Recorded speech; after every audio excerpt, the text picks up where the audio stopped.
how did I save Joe and Sara, my married clients, tens of thousands of dollars in taxes and help them save for retirement and more.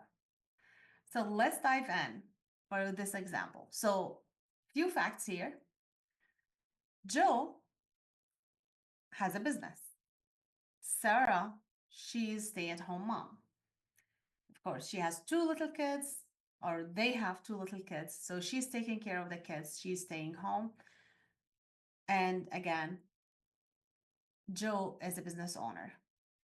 He wanted to save for retirement. He wanted to keep money for his kids' school later on, but he wasn't able to do that.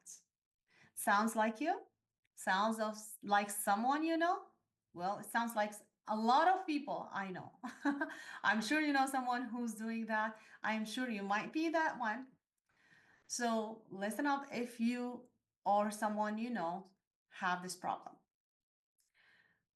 So when they came to me, the minute I hear business owner, I'm like tax planning. Well, not that you cannot do tax planning if you're not a business owner, but there are so many strategies can be applied to a business owner. There are some strategies can be applied to you if you are not a business owner, if you're just on W-2s, but very limited. If you are a business owner, especially if you're married, especially or if you're not married but have kids, so many strategies. So we had the first meeting. Like I said, first I need to know your goal. So their goal was just like to save for retirement, save for the kids' education, and save in taxes as much as possible. So first thing we did was like, okay, you want to save for retirement. In order to save for retirement, most of the accounts that you can save on and have tax-free money later on, well, some of them tax-free money later on, some of them pre-tax. So we're not going to get into these details. You can talk to your financial advisor on the different retirement accounts. But in order to participate on those retirement accounts, you need to have earned income. And if you have a business and you're not paying yourself in W-2 salary, then you do not have earned income. The problem with Joe also, Sarah is not working, so she doesn't even have the W-2 income. So one of them has to have that W-2. So we took a look and did some tax analysis for Joe's business, for their personal taxes and how much he's making in business and everything. It did make sense for him to be an S corp because it's not always the case. But also, even if it was like in the edge, and didn't make sense for him to be an S corp yet, because his goal is to save for retirement, I would still do an S corp if he is willing to treat his business as a business. Because when you are an S corp, you are a corporation, so you have to have everything you need to have for a business, bookkeeping. Not that like if you're not an S corp, you don't have to, you still have to, but it's more urgent now. You have to have bookkeeping, you have to have a payroll. Even if you don't have any employees, you are the employee of your business. Now, don't tell me if you are an LLC, you can be on a payroll. You cannot as an owner. So we needed, let's get back to Joe, not get distracted. So we need to pay him. Like Joe needed to have an earned income. So we elected for his business to be an S corp and put him on a payroll.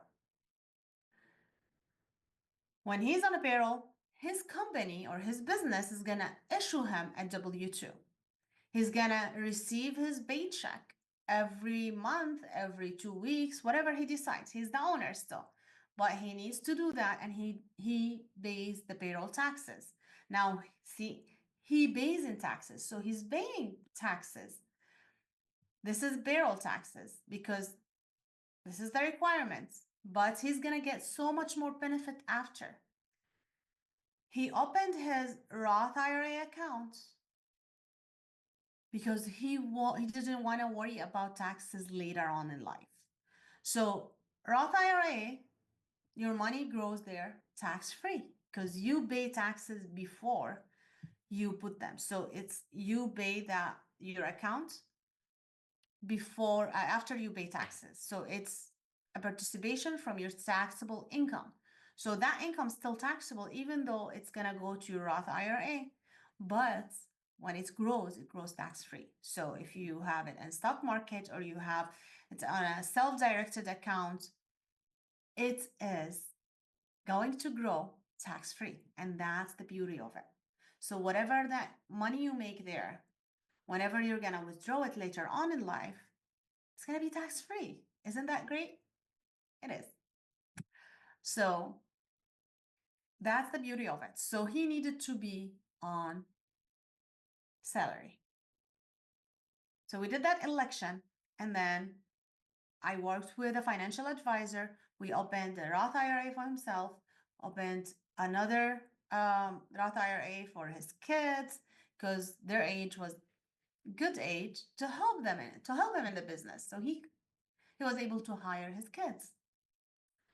That gave him a huge deduction because you're paying for your kids anyway. Why not have them help you, teach them the business thing? And you think the kids are kids?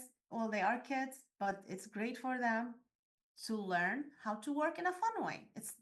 It's a business. You are going to build something in their brain that yeah, business is fun. Business is something. This is how we do it in the family. So it's good for them. It's good for your pocket. It's good for your business. So you get that deduction. There's a rule for that. So you have to follow the rules. You have to make sure you check all the boxes for the rules. That's what I'm saying. Don't go and apply this just on your own. You want to make sure you apply it the right way. So work with a tax accountant.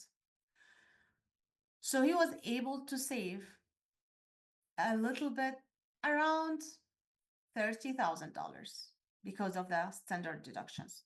Now, he will have a lot of requirements, a lot of paperwork, a lot of documentation.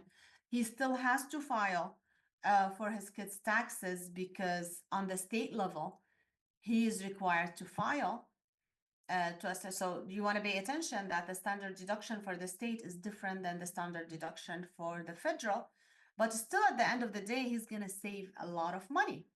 Plus, he will be able to start a Roth IRA for his kids and start building his kids' wealth as well. So now he's building his wealth and his wife, like, for them both as a married couple, and they're building the wealth of their kids. They're saving for their retirement and for the kids' future. Plus, they're saving money with that deduction. We got like some other strategies, like we applied for them because they use their home. So there's like some other strategies, some other saving they could do. And then at the end of the day, the end of the year, Joe had a W-2 where he already paid taxes on, plus a K-1 from his business. And he's more able to qualify for loans because he has a W-2.